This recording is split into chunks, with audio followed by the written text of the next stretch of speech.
प्रिय दर्शकों और श्रोताओं, जय सिया राम, जय श्री कृष्णा। वैशाख शुक्ला नवमी श्री जानकी नवमी का पर्व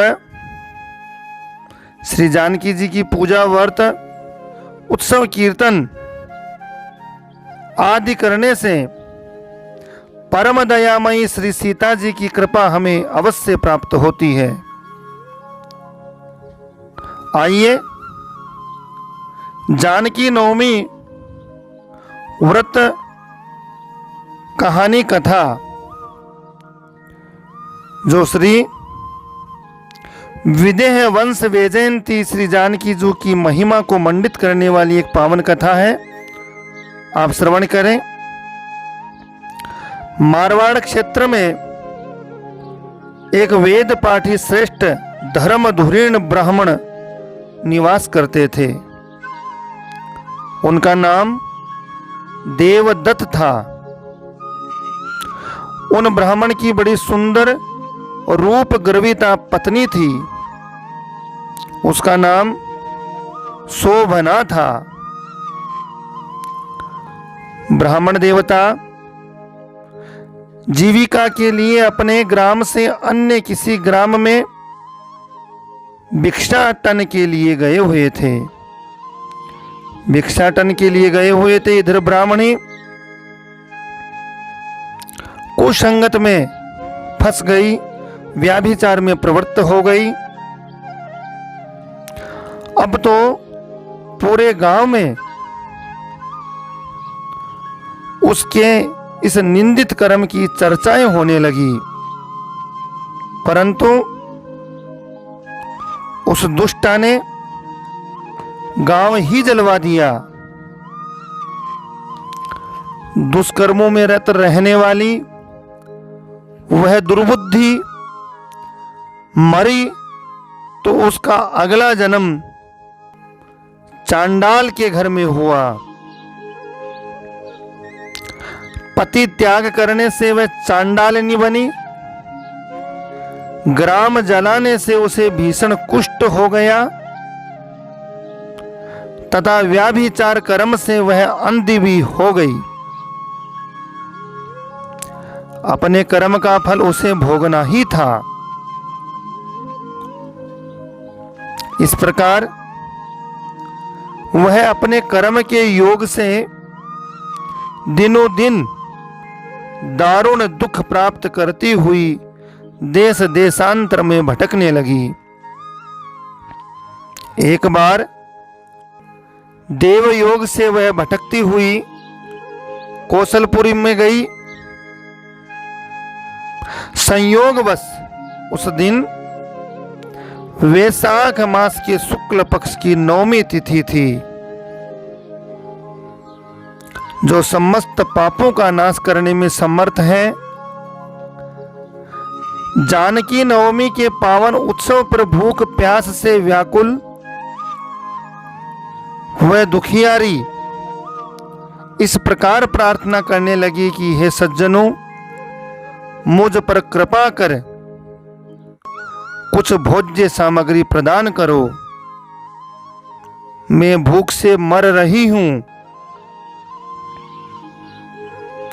ऐसा कहती हुई वह स्त्री श्री कनक भवन के सामने बने 1000 पुष्प मंडित स्तंभों से होकर उसमें प्रविष्ट हुई। उसने पुनः पुकार लगाई, भैया कोई तो मेरी मदद करो, कुछ भोजन दे दो। इतने में से एक भक्त ने उससे कहा, देवी आज तो जानकी नवमी है, भोजन में अन्न देने वाले को पाप लगता है, इसलिए आज तो अन्न नहीं मिलेगा। कल पारणा के समय आना, भरपेट भगवान का प्रसाद आपको मिलेगा। परंतु वह नहीं मानी। ठाकुर जी का प्रसाद कल मिल जाएगा, परंतु वह नहीं मानी। अधिक कहने पर भक्त ने तुलसी एवं जल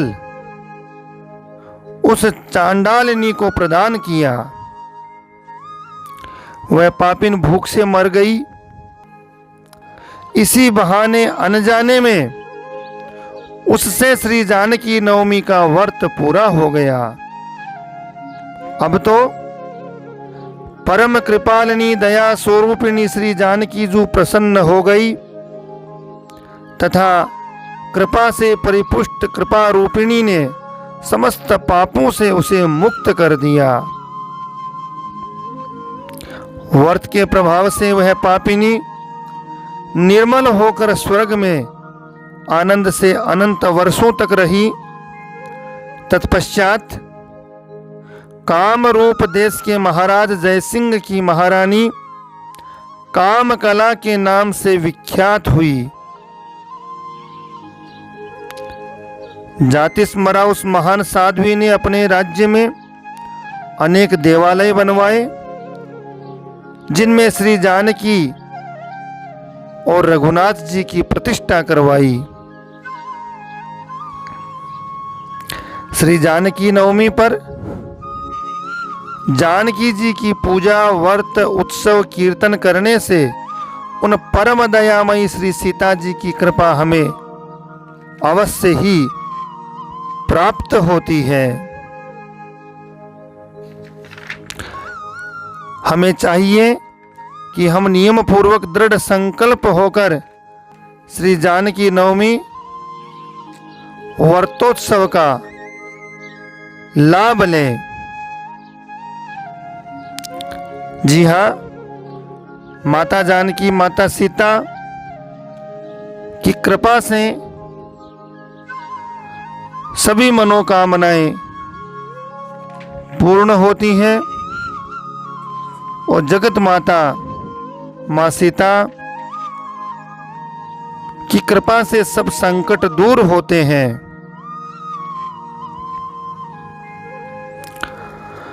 वंदे विदहे तनया पदपुंडरीकम् केशोरसौरभ समाहृत योगी चित्तम् हंतो त्रिताप मनिषं मुनिहंस सेव्यम् सन्मानशाली परिपीत परागपुंजम्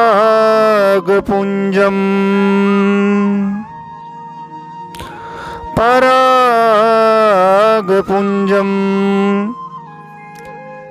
हे श्री किशोरी जी, आप समस्त संसार के प्राणियों को अपने नित्य केशोर सौरभ द्वारा यूं ही तापत्रय से मुक्त करने वाली हैं। योगी जनों के चित्त को सहसा अपहृत करने वाली हैं। आप परमहंस पद प्राप्त मुनियों से संसभ्य हैं। मैं भक्त जनमानस भ्रमरा वली द्वारा पीत पराग वाले श्री विदेह वंश वैजयंती जानकी जी के पाद पद्मों की वंदना करता हूँ। वीडियो चैनल को लाइक शेयर सब्सक्राइब करें। अपना स्नेह प्रेम इसी प्रकार बनाए रखें। अपने स्नेहजनों मित्रजनों को लिंक शेयर कीजिए। सभी भक्तों और भक्तिमती माताओं को जय सिया राम, जय श्री कृष्णा।